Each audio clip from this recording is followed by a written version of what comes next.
Are you like me, a fan of adult animation who is desperate for the medium to explore more varied tones, genres, and styles of storytelling? Then you absolutely need to watch Fired on Mars. And I'm not just saying that because it's a great new adult animated show that breaks the norms of adult animation. It also truly needs more support if we want to see the evolution of adult animation continue.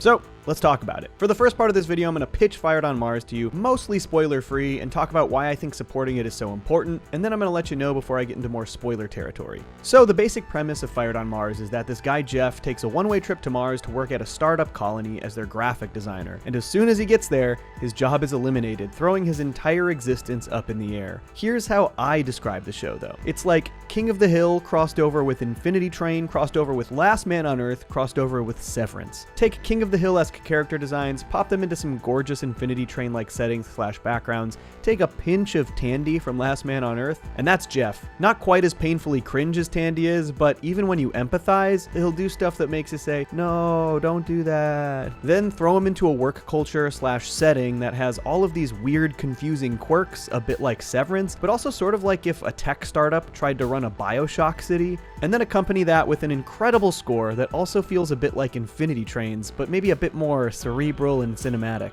Speaking of cinematic, that is one of my favorite things about the show. Its shot selection, score, pace, they make it all feel so cinematic. And while it is definitely a comedy, it isn't a big brash joke-a-moment comedy that you get from most adult animated shows. Its focus is absolutely its characters and its setting, and the way those things intersect to create for genuinely compelling and engaging drama. Just about every episode ends with some kind of wild cliffhanger, and you will desperately want to see more. I have never seen a single animated series remotely like this one. I am obviously a huge fan of tons of classic adult animated shows, but I am also not exactly stoked at the current trend we're seeing. I clearly adore Futurama and King of the Hill, but reviving those series when they have perfect endings and doing it 10 plus years later, it's not exactly inspiring me about the future of the medium. Meanwhile, incredible groundbreaking shows like Pantheon are horribly marketed and stuck on ill-advised streaming services like AMC Plus, and then unceremoniously canceled and removed from the service, while an entire second season sits completed on the shelf. Based on the massive enthusiastic reaction to my Pantheon video, there is clearly an audience for these kinds of shows that differentiate themselves from your typical adult animation. The problem is that these streaming services and networks aren't marketing them, or putting them in places where people can easily access them, which is why I'm very concerned about Fired on Mars, because while HBO Max is a huge and easily accessible streaming service, their marketing for the series has been abysmal, basically non-existent.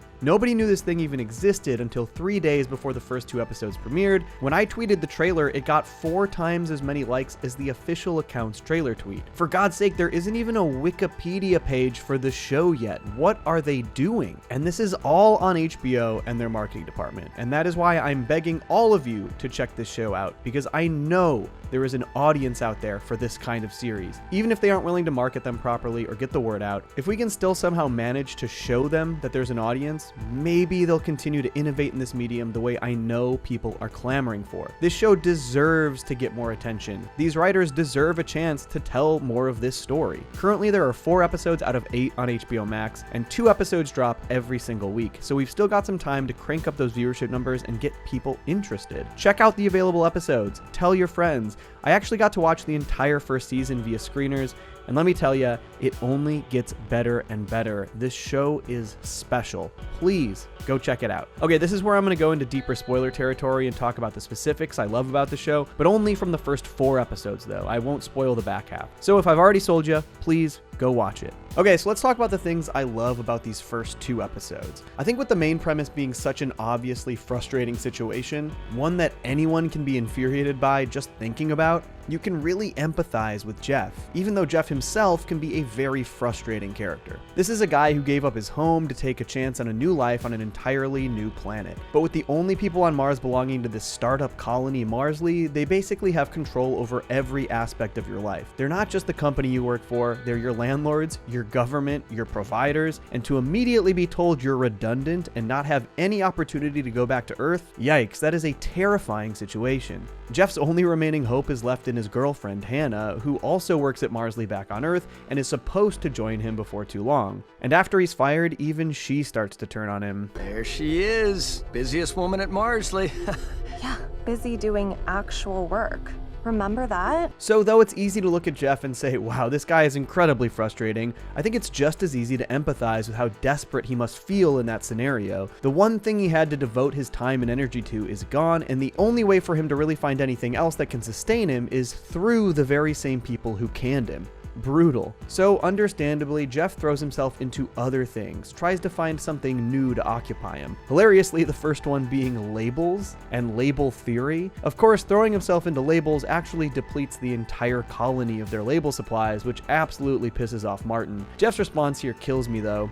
Burn through? Sounds like you need a refresher on label theory, my friend. It's so bleak that the way Jeff has to try and crawl back into any job position is by immediately jumping at an opportunity that only arises because a coworker was tragically decapitated. There's this amazing little cinematic montage of Jeff pulling an all-nighter to make this Carol poster to try and secure her position, and I just love the visual storytelling they do here with the coffee cups, the sun, the lights, and the offices. It's great. Unfortunately, somebody else gets the position, and if this entire thing wasn't dystopian enough, they decide that they won't be able to house Jeff any longer and put him in a sleep tank, potentially for months to years. I love the end of the episode. Jeff tries to take fate into his own hands and leave the colony, refusing to live in that tank. Of course, right before he leaves, he gets a butt dial from Hannah and overhears her talking shit about Jeff with her boss. I guess the real question is, do you want to travel 9 million miles to parent that baby soul? When you put it that way. God, can you imagine how devastating that would be? The one piece of hope you're hanging on to talking about you like that? Jeff smashes his phone into the glass and the episode ends on a wild cliffhanger.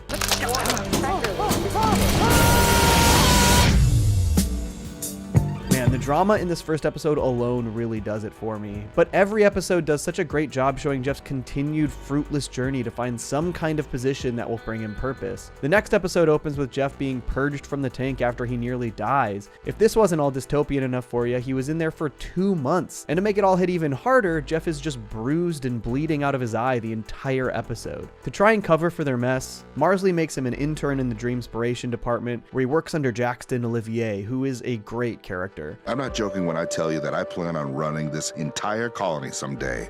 Why me? 'Cause why not fucking me? This entire sequence is so frustrating to watch for Jeff. He was forcibly put in a tank for months, and then he's put in this intern position, and when he tries to take a personal call to talk to his girlfriend who thought he ghosted her for months, he's told to get back to work.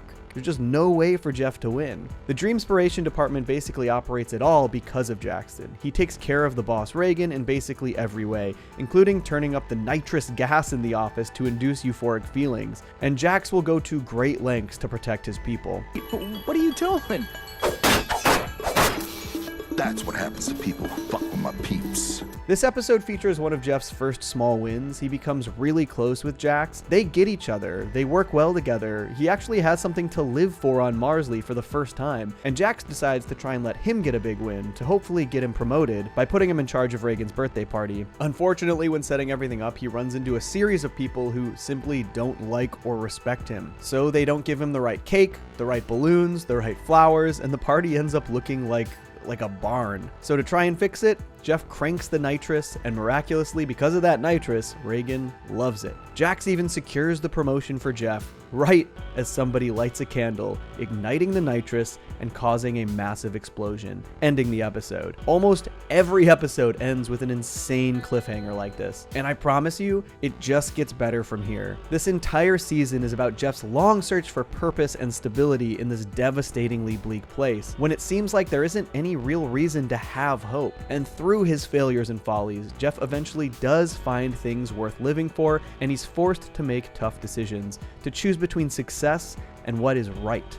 Fired on Mars is such a great show, unlike anything I've ever seen, and if anything here piqued your interest at all, please give it a shot, check it out. There were only 8 episodes total, new episodes drop on Thursdays, and I'd love to see these last 4 episodes get some substantial viewership, to show that there is a place for different kinds of adult animation. And please, if you like the show, tell your friends, tweet about it, just get the word out somehow. And let me know below in the comments what you think about the show so far. Have you enjoyed the first 4 episodes? Are you watching every week? Let me know, tell your friends, peace. Johnny to Cellos.